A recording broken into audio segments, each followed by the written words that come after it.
Good morning, everyone. Dude, you guys got a nice little spread on the backside of food. So everyone is happy. It's not even there. Don't even look at Yeah. What are you talking about? Yeah, it's a mirage. So is this just your second time in Singapore? This is my second time in Singapore. Obviously, the not the best first experience over here. So I mean, just give us an insight of what's going through your mind as you're preparing for this one. Actually, my first experience was freaking badass. Aside from the loss, right? Yeah. Aside from the loss. Aside from the loss. Man, but the first travel, like finally signing with the UFC, totally off the subject, right? But like, Singapore is very special to me because, I made my debut here. And, a little island boy from Saipan was kind of like, oh man, for 15 years, I really wanted to fight in the UFC. I wanted to do this, I wanted to do that. We got the call last minute, a week and a half. Hey, you're fighting the Leech in Singapore. And I was like, okay, I know who the Leech is. All right, I'm down. Man, let's go to Singapore. You know what I mean? You see it on planet Earth. You see it on all. I'm a little island boy, man, from the little island. So it's like, I was super geeking out. Finally made it in. Freaking blown away by the airport, And then the whole experience was just awesome. And then, aside from that, the first time ever working with the UFC, it was just like, whoa, this is like you mean I don't have to like come up with my own schedule? You mean you have an itinerary for me? Like it was just mind blowing, man. And I don't forget these moments, because man, that's all we have, man, is time and moments. And really enjoyed it the first time. If anything, I was so bummed, man.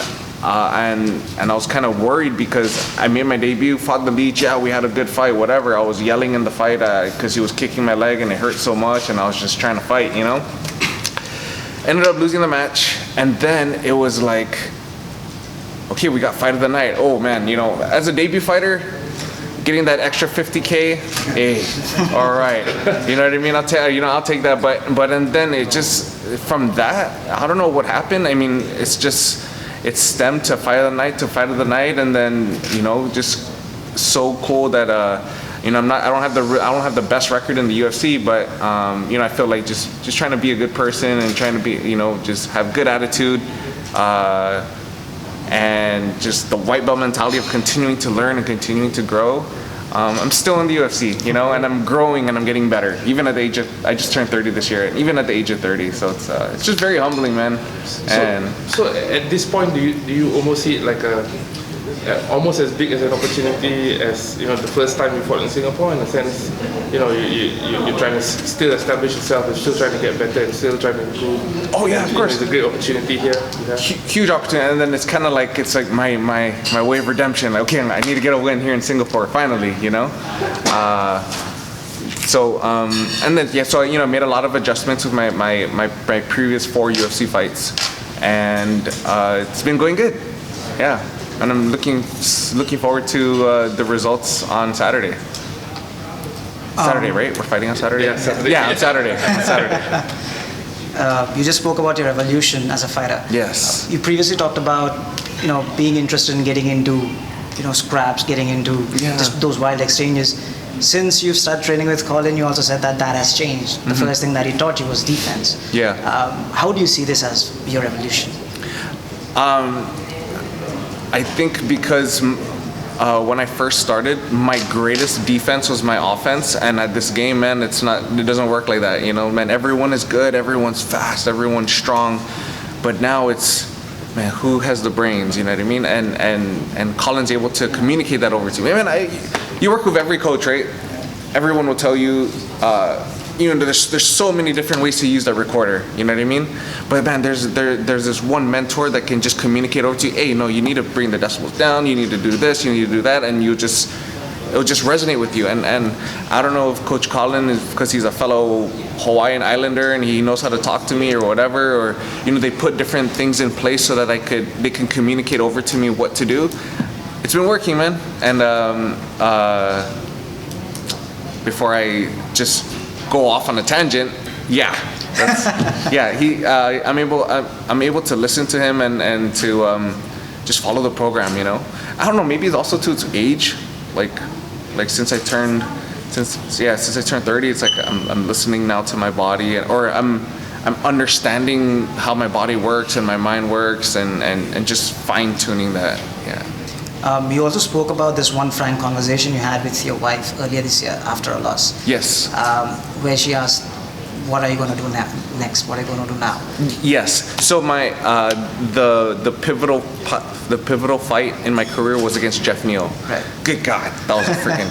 Well, it didn't hurt. The head kick didn't hurt because I was out, But it was a very pivotal fight because it was one of those things where my wife and we sat down and it was kind of like, hey, we're not gonna make this. This cannot happen all the time, This is not gonna happen. We need to make adjustments. If you don't want to make adjustments, then hey, we're retiring. Go do film, go do videos, go do whatever, But we're not doing this like this. So from there, I spoke to my manager. That's how we got in contact with Coach Colin. I flew out. I worked out with him for a little bit, and I was like, hey, I think I found my spot. And hey, we're going down to 55. We're not staying at 170 with these freaking monsters, And if anything, the loss and the devastating loss to Jeff Neal was probably the greatest thing that ever happened to me. Okay, talking about fighting monsters, obviously your opponent this Saturday. Yeah. Again, Monster. good striker, monster. But the other Don't scare me, man. The other interesting aspect is you both are very good on the ground as well. Yeah. Stylistically, how do you kind of see this fight? Yeah, so everyone kind of knows what I'm going to do. And everyone kind of has a sense of what Beneil's going to do, Like, if anything, Beneil's very willing to throw. Right. But he has different things that I feel that really drive you into his game plan. And the things that he's really good at,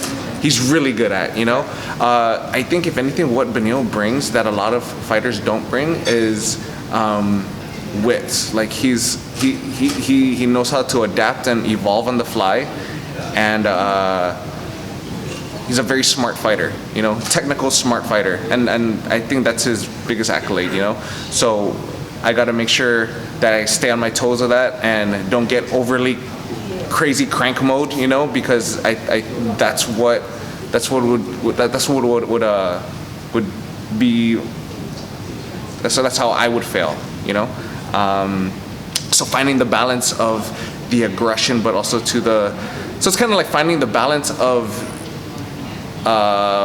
first UFC fight, Frank, and my last UFC fight, Frank. Finding that balance, of the perfect storm. Right, and if you look at Dariush's previous fights, there were a couple of instances where he got caught while during those level changes, making those transitions. Did you kind of work on that aspect during your camp? Yes, but also to trying not to be too one-dimensional, right? Because man, the guy's smart and the guy's good, But of course, we're seeing all these different things, But if anything, just being ready for everything, I mean, obviously he wouldn't want to be on his back. Obviously, I wouldn't want to be on my back. Obviously, I would want to be on top. Obviously he would want to be on top. So these all fighting for positions and fighting for all who's going to be dictating the fight. I think is gonna be the path to victory for the both of us. And it's very interesting, like as a fan, I'm kind of intrigued by the matchup because it's kind of like, okay, Frank's gonna get in his face, and Beneil's not gonna be scared, he's gonna be doing his thing. So it's gonna be very interesting, man. Yeah, I'm like, as a martial artist, like even if the crowd wasn't there, I would love to train and spar with them, like a full-on hard sparring session, because I know after I would definitely be a better fighter. Right. We've also seen you incorporate a few changes, as you said, in your game plan during the fights. Say again? We have seen you incorporate different game plans, different changes in your game plans. Past? For this fight specifically? In the past, the fight before this. So what have you done differently for this fight? Oh, okay. So I've been lucky enough to have a lot of my opponents being lefties, and Beneil's a lefty. Right. So I'm not too. Nothing really changes, Like when you're fighting a lefty, you're trying to fight one side. His power hand is just as powerful as my power hand. And but Beneil just brings a different skill set, so we had to kind of change up just little intricate things, of of the game plan. Right. And how do you feel moving down a weight class, by the way? Moving Man, up. I feel more optimal. You know, man, I'm an island boy, dude. I love island food. I love my Filipino food. Oh my gosh, dude, it's so good, man. Lechon and all that stuff. But man, I'm a local boy, and but at 55, I definitely feel more optimal. You know, at 170, dude, I'm a little guy. Right. 165 would be ideal, Right. but 155, I'm here to stay. Just because you brought that up, do you think in the future there's going to be a 165 division? If there is, there is. If not, yeah, I'm not. I mean, of course, I'll advocate for it, but I'm not going to be those guys that are going to be complaining about, oh, we need one, you know, because I know there's a lot of guys that find themselves in that division, you know. But man, working with a really good nutritionist with Lockhart and Leith, and yeah, we make the weight. Yeah, so just to kind of dwell on that aspect as well, how important or how different has it been since you started working with George? So the theme that I learned the last fight camp was trust in the process, you know? Again, it sounds like very cliche, right? But really just having each team member do their job. Okay, man, George or Ian, Lockhart and Leith, just tell me what to do, bro. I don't even know what you're... Eat a whole fish? Okay, I'll eat a whole fish. You know, just tell me what to do, you know? Okay, coach, you're gonna tell me what to do, you know? Okay, you're gonna tell me what to do. Oh, all I gotta do is show up to the gym and train? All right, okay, that's all I gotta do, you know what I mean? And it's what I love to do, you know? So that just makes it even better and easier, and having a team unit just working together as one, I feel like that's what makes it so strong. Yeah, although I'm the only one fighting in the cage, right? Man, it really is a team, man, when we get in there. Right. And you also, yeah, I also just remember that because you said team, during your loss, you said you could hear his corner speaking to him, Neil. Oh, Neil, yeah, dude, so that was freaking weird, dude. Yeah. Like Jeff Neil, so man, props. So I connect with them like online all the time, and I see Jeff Neal's coach all the time. But I remember his voice specifically. I'm like, man, coach, dude, you suck, man. Because I just remember everything that I was about to do, they were telling him in the corner. So I was setting up like for example, I was going to the box, like I set up a left hook. Oh, dude, watch out, he's setting up that big left hook. And I'm like, oh my God. Like, you got cheat codes. Like, this sucks, you know. So like in the second round when I yelled, and because I was getting hit, I was just so frustrated, dude. I was just like, yo, what the heck is going on? I'm gonna go out on my shield, or I'm gonna come back on it. You know what I mean? Like, dude, there's nothing I can do that you don't know what I'm gonna do, man. Like, I want to throw spinning kicks or whatever. But that's when I knew I had to find a camp, and I had to develop a game plan, and I needed to just streamline everything to put myself in the best position to win, you know, because at the end of the day, man, we got little gloves, and it's a fight game, man. Anything can happen, you know. So the best thing I can do is prepare and have a positive mindset and a positive attitude towards you know, getting a win. Right. Thank you so much, Yeah, Frank. thank Thank you. you guys. We're going to bring Damon.